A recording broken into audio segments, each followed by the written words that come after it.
Привет, друзья! Сегодня в обзоре часы Casio, модель PRG-331CR. Это часы из серии ProTrack. Вот такая коробка. Давайте посмотрим, что внутри.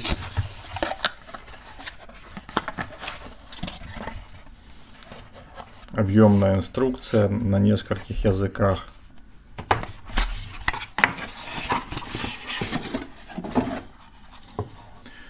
Очень добротно сделанная коробка из материала, который напоминает дерево. Это не дерево, это, по-моему, МДФ. Ну и вот здесь самое интересное. Мы открываем, и внутри вот такая убогая, по-другому я и не скажу, вот такая убогая, скажем так, фиксация часов. То есть, как бы, я, наверное, не дождусь, когда инженеры потратят еще 20 центов и сделают удобные ложи для часов. Потому что, мне кажется, для часов такой ценовой категории можно было сделать это все получше и покрасивее. Итак, еще раз напомню название модели PRG-330. Вот так эти часы выглядят. Диаметр корпуса 52 мм, толщина корпуса 15 мм. Это новая модель, она вышла недавно. Предыдущая модель называется PRG-300, она существует в разных вариантах. На данный момент у меня был вариант в камуфляжной расцветке с инверсным дисплеем. А вот так выглядит новая модель. Теперь давайте обсудим, что же здесь нового. На самом деле появился вот такой алюминиевый безель. В прошлой модели он был пластиковый. Здесь появилась металлическая вставка в цвет корпуса. Вот эти два выступа перестали красить в другой цвет, потому что он мог быть там желтый или зеленый, или еще какой-то, сделали под цвет корпуса. Но вот и на этом все. Вот это все глобальные изменения, которые позволили инженерам фирмы Casio назвать это новой моделью. Стекло минеральное, оно несколько утоплено относительно уровня корпуса, то есть оно не будет так царапаться, чего нельзя сказать о новом безеле. Безель из алюминиевой вставки более подвержен царапинам всяким, чем если бы он был просто пластиковый. То есть это уже проверено неоднократно. В принципе, безель копирует известную модель PRW-3000, по-моему, оттуда он и взят.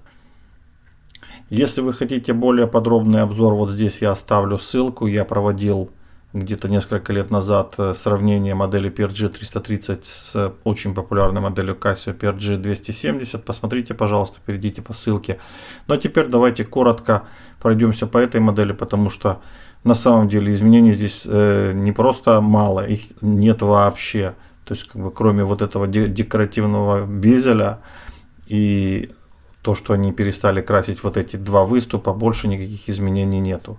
Вот такая вот ситуация. Хотя, пожалуй, как бы часы в таком исполнении стали выглядеть интереснее. Итак, в основном режиме часы минуты секунды или месяц дата или график барометра. Дальше график восхода-захода солнца. Восход солнца отображается большими цифрами, внизу заход солнца. В данном случае стоит 12-часовой режим времени, соответственно 4 и 6:55 по полудню, то есть вечером. Это трекинг, это если вы активируете эту функцию, показывает перепад высоты во время вашего путешествия. Секундомер с точностью 1/100 секунда.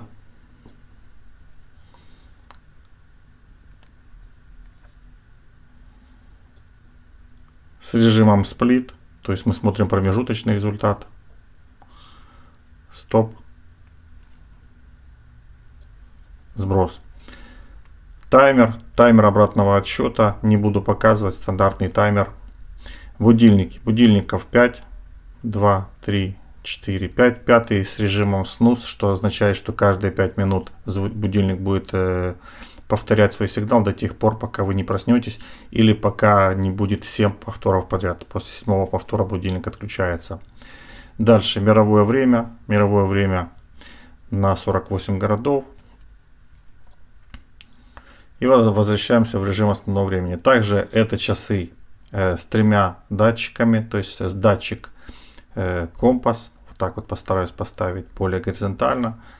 То есть Компас показывает азимут. Азимут, то есть то, куда направлена метка 0.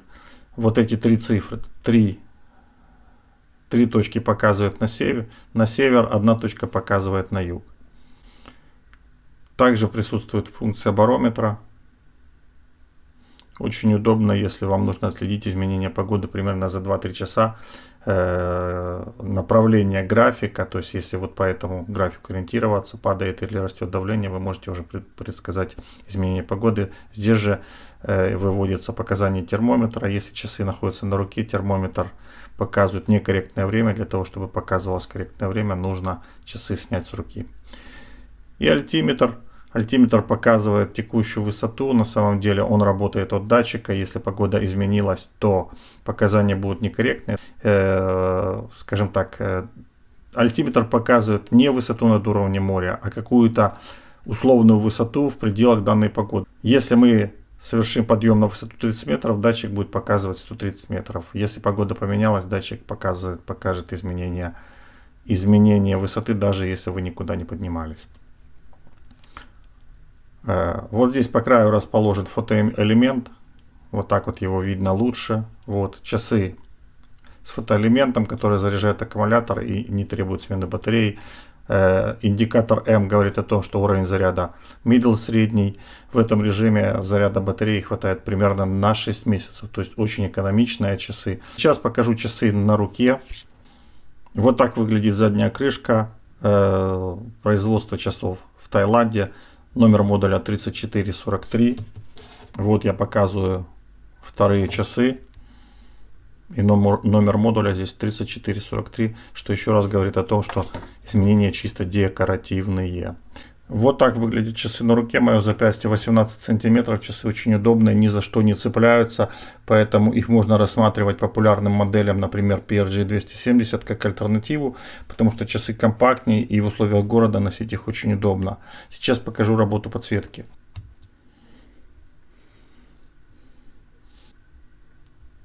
Отличная подсветка, 2 светодиода, никаких вопросов нет. Еще раз посмотрим на часы. В принципе, очень удачная модель. Косметические изменения пошли ей на пользу. Единственное, что есть вопросы к маркировке модели, которая является обычным рестайлингом, и на новую модель, конечно же, не тянет.